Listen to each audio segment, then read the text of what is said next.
तो guys, Galaxy Note, it is officially dead. We had good times, nice memories, but now it's time to mourn the dead.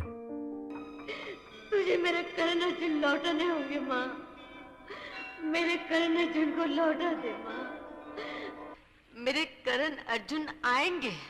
बेवकूफ औरत, मरे हुए वापस कहां से आएंगे? आसमान का सीना चीर के आएंगे। Now Galaxy S22 Ultra, मैं वैसे पुनर्जन्म में विश्वास नहीं रखता, but it is a story of that. Karan and Arjun are really back, and boy they are back with a bang.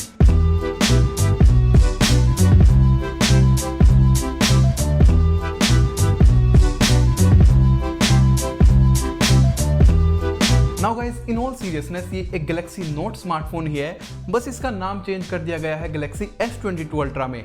अगर हम पूरी की पूरी Galaxy S22 सीरीज को उठाकर देखते हैं तो this is the odd one out. लगता है कि ये अडॉप्टेड चाइल्ड है और प्रिटेंड कर रहा है कि मैं भी तुम्हारा भाई ही हूँ।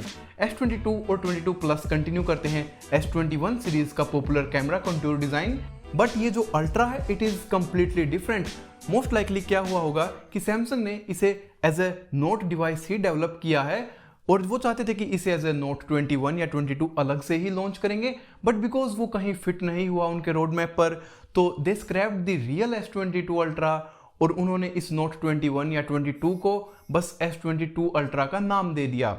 और अगर गाइज आपको याद हो तो हमें लास्ट मोमेंट तक ऐसी लीक्स मिलती थी कि it will be called note 22 या फिर S22 नोट। तो in all seriousness this is a note, भेड़ की खाल में भेड़िया, एंड S22 अल्ट्रा के नाम के अंदर note 22 ultra. And guys I am absolutely happy कि उन्होंने ऐसा किया। आजकल पेन की ऐसी आदत हो गई है कि इसके बिना स्मार्टफोन यूज ही नहीं होता। ऐसा नहीं है कि हमेशा S पेन यूज होता है, बट जब भी यूज होता है उस टाइम पर there is no alternative for this. और मेरे जैसे प्रोफेशन में लाइक यूट्यूब वगैरह में, क्योंकि मैं अपनी थंबनेल्स वगैरह फ़ोन पर ही एडिट करता हूँ, तो this pen makes it so much easy to do that. तो आपका यूसेज इस पेन का विल वेरी, हो सकता है आप इसे हमेशा यूज़ करो, हो सकता है हफ्ते में 1-2 बार यूज़ करना पड़े, या हो सकता है कि आप कंप्लीटली भूल जाओ कि इसमें कोई पेन कभी हमें मिला भी था। But now let's talk about the pen even more. तो सैमसंग ने इसकी लेटेंसी को काफ़ी कम किया है। राइट नाउ इसकी लेटेंसी है 2.8 मिलीसेकंड, जो कि नोट 20 अल्ट्रा की लेटेंसी से 3 टाइम्स फास्टर है, which was at 9 millisecond. It feels की like real pen and paper पर मैं लिख रहा हूँ। जो इस एस पेन की टिप है वो थोड़ी रबराइज्ड सी है, तो एक ग्रिप या फ्रिक्शन की जो फीलिंग आती है लिखने time, it is really good. IPad की जो प्लास्टिक टिप है पेंसिल की, that doesn't feel as good. Last generation के जो एस पेन्स थे उन्हें जब मैं यूज़ करता था तो मुझे एक प्रॉब्लम आती थी, बिकॉज कि आई हैव ऑयली हैंड्स और एस पेन की बॉडी भी शाइनी प्लास्टिक की थी, तो पेन बहुत स्लिपरी हो जाता था। बट इस एस पेन की जो बॉडी है वो थोड़ी सी रबराइज्ड मटेरियल की बनाई गई है, तो ग्रिप स्लिप नहीं होती।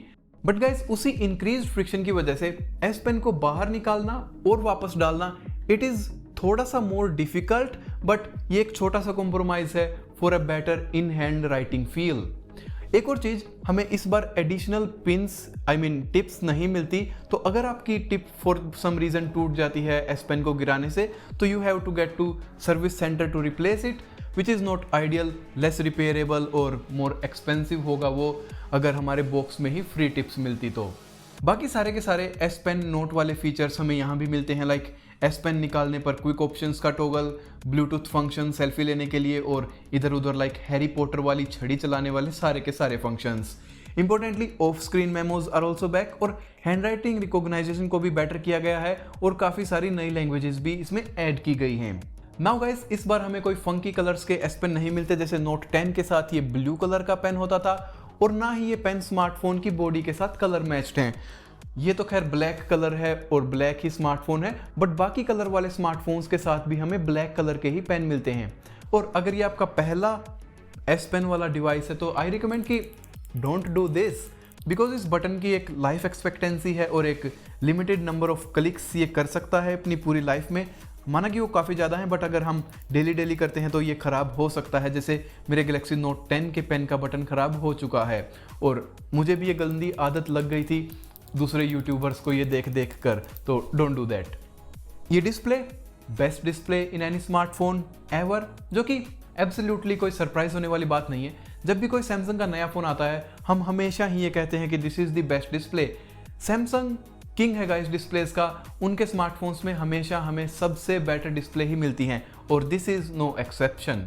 इस बार हमें 120 हर्ट्ज और QHD रेजोल्यूशन सेम टाइम पर मिलता है। पहले वाले सैमसंग स्मार्टफोन्स में हमें चूज करना पड़ता था या तो हायर रेजोल्यूशन या फिर हायर रिफ्रेश रेट, बट इस बार we get both finally.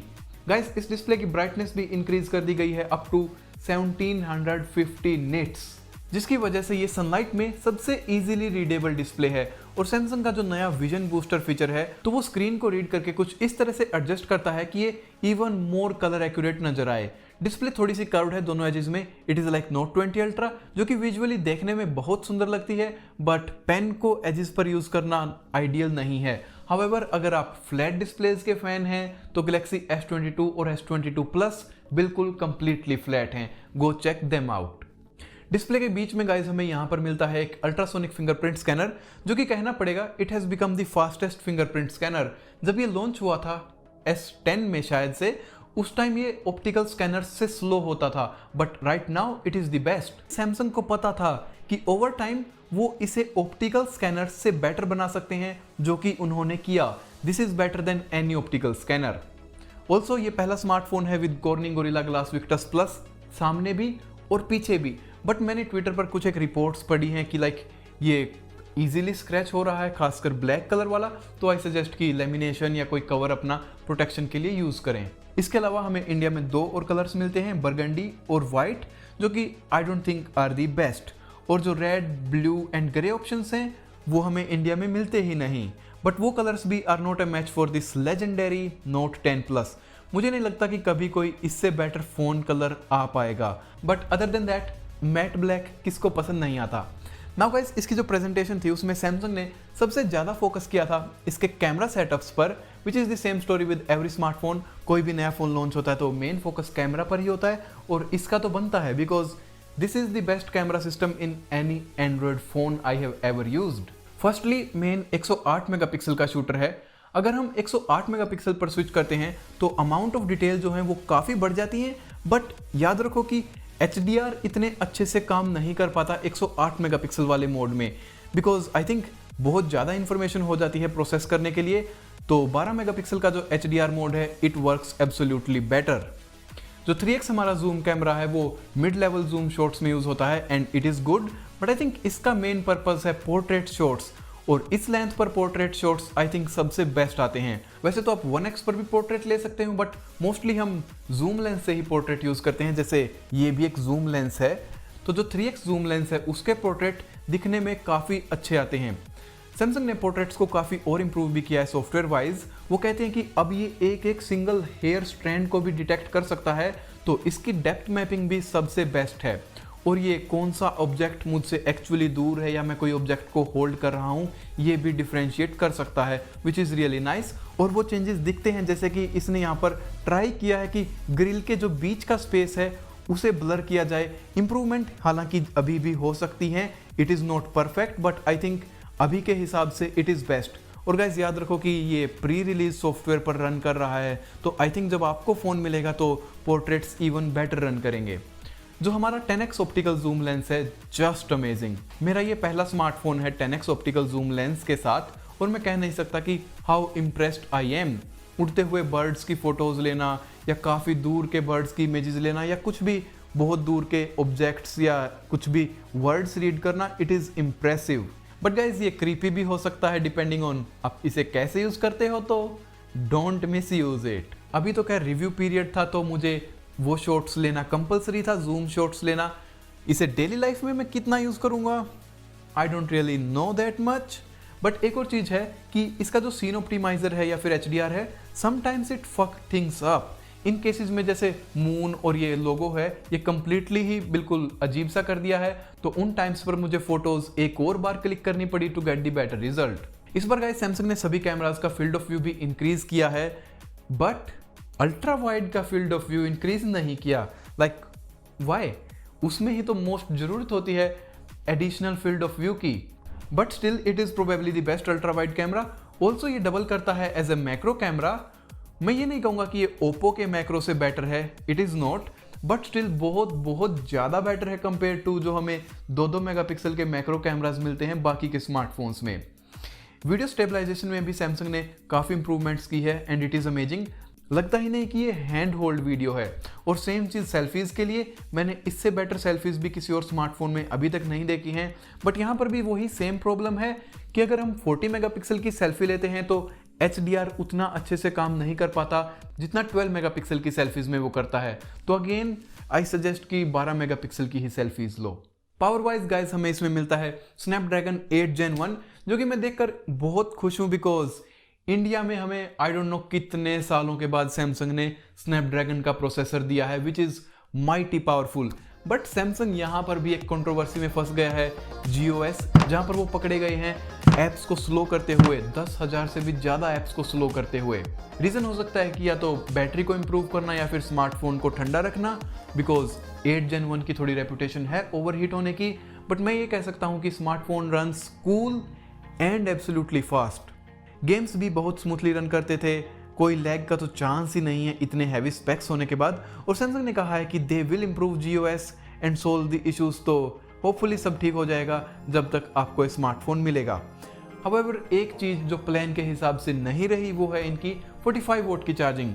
Yes 45 vote इन्होंने पहले भी ट्राई की है, फिर उसके बाद उन्होंने इन्हें छोड़ दिया था और अब दोबारा ट्राई कर रहे हैं। और एक्चुअली बताऊं तो दोबारा भी उतनी ही रबिश है। जो मैंने YouTube पर वीडियोस देखी हैं 25 vote charging versus 45 vote charging की, वो शो करती हैं कि डिफरेंस बहुत ही मिनिमल है। मैक्सिमम 10 मिनट्स का फर्क है, जो कि isn't a lot, it should be more. तो अपने पैसे बचाओ and get the 25 vote charger, 45 vote isn't worth it. Also हमें इसमें वायरलेस चार्जिंग और रिवर्स वायरलेस चार्जिंग भी देखने के लिए मिलती है। बैटरी इटसेल्फ जो है उसमें मुझे कोई इशू नहीं है। 5000 mAh की बैटरी, वो भी पेन का कटआउट सेपरेट काटने के बाद। तो आई थिंक कि अगर पेन नहीं होता तो हमें 5500 mAh तक की बैटरी मिल सकती थी, but I will take 500 less mAh battery for the pen, because अभी भी करंटली मुझे 7-1 घंटे का स्क्रीन ऑन टाइम मिल रहा है which is legendary.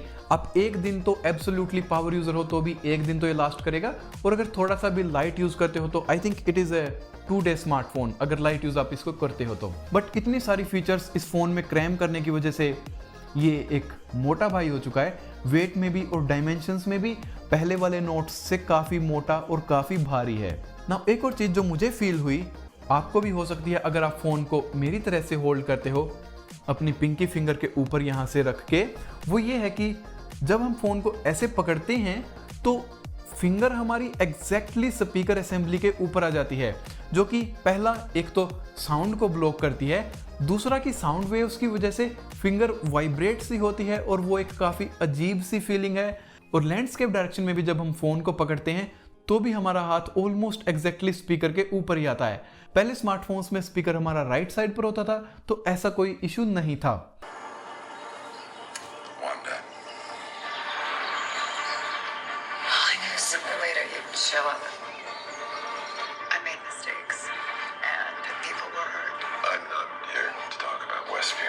Speakers itself guys काफ़ी अच्छे हैं, बट मुझे बस इसकी लोकेशन नहीं पसंद आई, और उसका भी रीज़न है कि राइट साइड पर हमें सिम ट्रे मिलती है जो कि पहले ऊपर की तरफ होती थी, और सिम ट्रे की अगर मैं बात करूं तो हमें इस बार एक्सपेंडेबल स्टोरेज भी नहीं मिलती। बट क्या मैंने बताया कि ये फ़ोन सेल्फ स्टैंड भी करता है? आई थिंक कि सैमसंग का पहला सेल्फ स्टैंडिंग S सीरीज़ का फ़ोन है ये, और मुझे सेल्फ स्टैंडिंग फ़ोन्स बहुत अच्छे लगते हैं और इसका डिज़ाइन और कलर भी मुझे काफ़ी अच्छा लगा ना। जो बाकी की चीज़ें हैं यूजुअल सैमसंग गुडीज़ जैसे IP68 और One UI जिसमें बहुत सारे फीचर्स होते हैं, और guys One UI timely updates और सबसे ज़्यादा अपडेट्स सैमसंग ने अभी अनाउंस किया है कि गैलेक्सी S22 और आई थिंक S21 भी और 2-3 और स्मार्टफोन्स और टैबलेट्स भी 4 साल तक एंड्रॉयड अपडेट्स मिलेंगे उन्हें। तो 4 साल यानी कि अभी एंड्रॉयड 12, 13, 14, 15, 16, एंड्रॉयड 16 तक हमें इसमें एंड्रॉयड अपडेट्स मिलेंगे, which is absolutely mind blowing. Android world में कोई भी कंपनी इतने सॉफ्टवेयर अपडेट्स नहीं देती। इवन तो गूगल इटसेल्फ जो कि एंड्रॉयड बनाती है can't match the number of updates Samsung is giving. तो मुझे यकीन ही नहीं हो रहा कि ये वही सेम कंपनी है जो कि अभी 7-8 साल पहले टचविज को लेकर इतनी बदनाम थी। तो it is a nice step ताकि आप फ़ोन को लंबे समय तक यूज़ कर पाओ। और स्मार्टफोन्स आजकल इतने कैपेबल हैं कि 4-5 साल तक they will work absolutely, and Samsung is leading the way here. Now I think कि मैंने सारे इंपॉर्टेंट फीचर्स और इंपॉर्टेंट स्टफ कवर कर लिया है। अगर छोटी छोटी डिटेल्स में जाऊंगा तो आई थिंक इतनी सारी हिडन फीचर्स और हिडन क्वालिटीज़ हैं कि मुझे 2 दिन लग जाएंगे। Overall best Android phone, no questions. अगर आपका बजट अलाउ करता है तो do buy this. I don't think कि इससे बेटर एंड्रॉयड फ़ोन आपको मिलेगा। और क्योंकि सैमसंग हमें 4 साल के एंड्रॉयड अपडेट्स दे रहा है तो इट विल लास्ट लॉन्गर, लंबे समय तक आपको नए नए फीचर्स मिलते रहेंगे and it will stay relevant for longer, जो कि आई थिंक शो हो रहा है। ये मोस्ट प्री बुक्ड सैमसंग का एस फोन है इन पास्ट 5-6 साल। और अगर आप गैलेक्सी नोट 10 या नोट 20 पर हो तो I think it is the best upgrade. Now guys, कोई और क्वेश्चन हो इस गैलेक्सी S22 अल्ट्रा के बारे में तो आप मुझे कमेंट्स में पूछ सकते हो। अगर आपको ये वीडियो अच्छी लगी हो गाइस तो give me a thumbs up. ऐसी और वीडियोस के लिए, स्पेशली इसके छोटे भाई S22 के रिव्यू के लिए चैनल को सब्सक्राइब करना ना भूलें। और इसी के साथ I will see you in the next one.